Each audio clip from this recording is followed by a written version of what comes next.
Hi, Mark Diaz here for 2danimation101.com. In this lesson, I'm gonna talk about how to avoid animations that feel too robotic.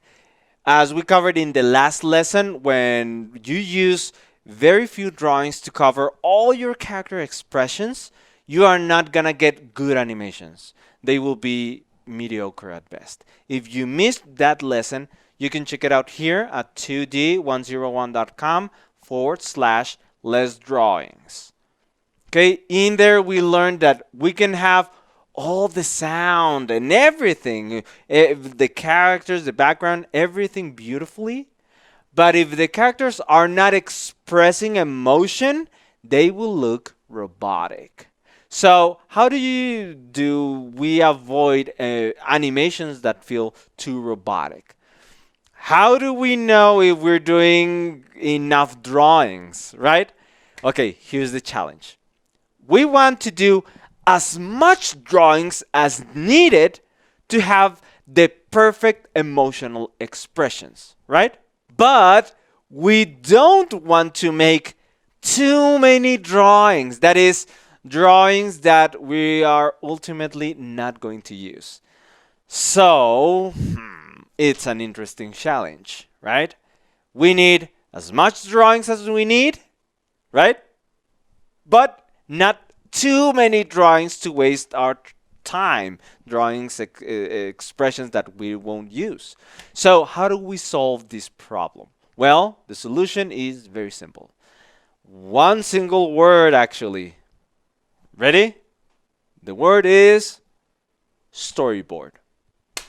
Yes, storyboard. The storyboard is the key to know all the answers to all of our questions. Seriously, the storyboard is the one that starts your project.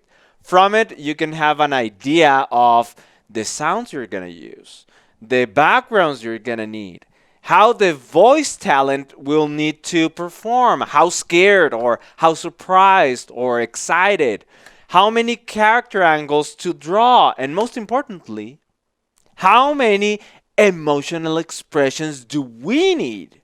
The storyboard gives me an exact amount of work that I will need to produce this animation.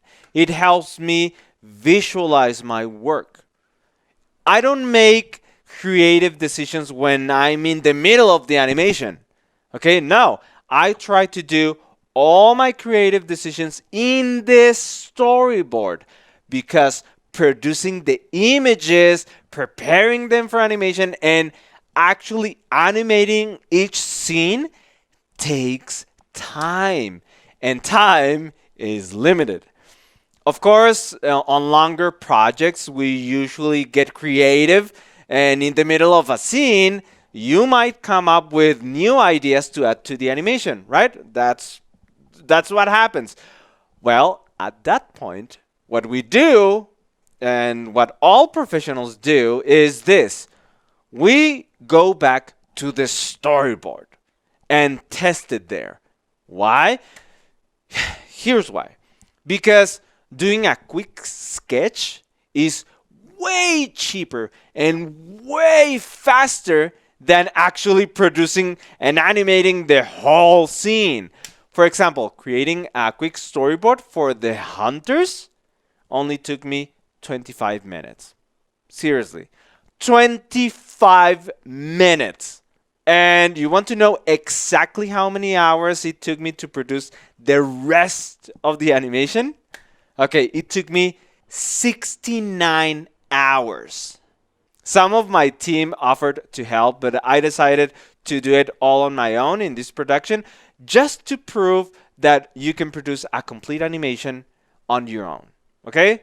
I just got help for the voices. My friend Lisania, she made the voice for the operator. But that was it.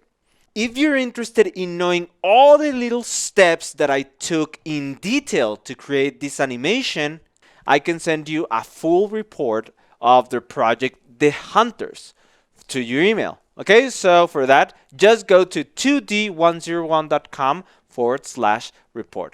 You're going to get a report that gives you every single activity I did, I was timing myself on Clockify. And you can see from what time to what time. Everything in detail is in there. After you get the file, you're gonna get an Excel file like this one.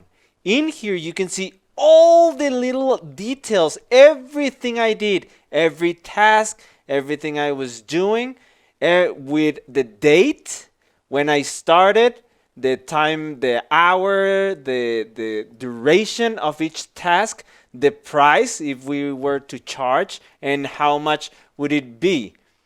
You can also go to the different tabs. For example, I can go to summary and see the percentage. For example, I know that the production took 44% and rigging took 35%. Production and rigging are the ones that take the most time and energy. And in third place, we have the animation. So you can see everything in here. And if you were to hire us, you can get an idea of how much it would cost to do any of those tasks for you. And then we also have the daily summary. You can see the hours I spent each day. But in general, you can get an idea of how much energy and time you would put into a project like this. So if you want, you can get this list, this report, if you go to 2d101.com/hunters report. And now what I wanted to discuss is just this, the storyboard. As you can see, the storyboard took less than 1%. It's 0.6%. This less than 1% determines the rest of the 99%. Okay, so it's incredible. Incredible. Just this little visualization takes care of everything else. It tells you every single other thing you're gonna do. In other words, it took me 25 minutes to determine all the emotional expressions I would need for my animation. After I got that, everything was so much easier. I worked the exact amount of time I needed. No more, no less. Without the storyboard, it would have taken me 100 hours or even 150 hours because of trial and error. I'm trying something and then I don't like it quite much, and then I correct and then I redo scenes and again and again. But inside those 25 minutes, I did all the trial and error I needed to present my story. So to finish off with this lesson, how do you avoid animations that feel too robotic? By using the perfect number of drawings you need for each scene. How do you determine that? By using a storyboard.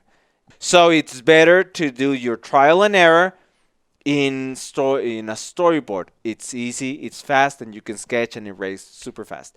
If you want to work with us in your next animation, you can apply here. 2d101.com/production.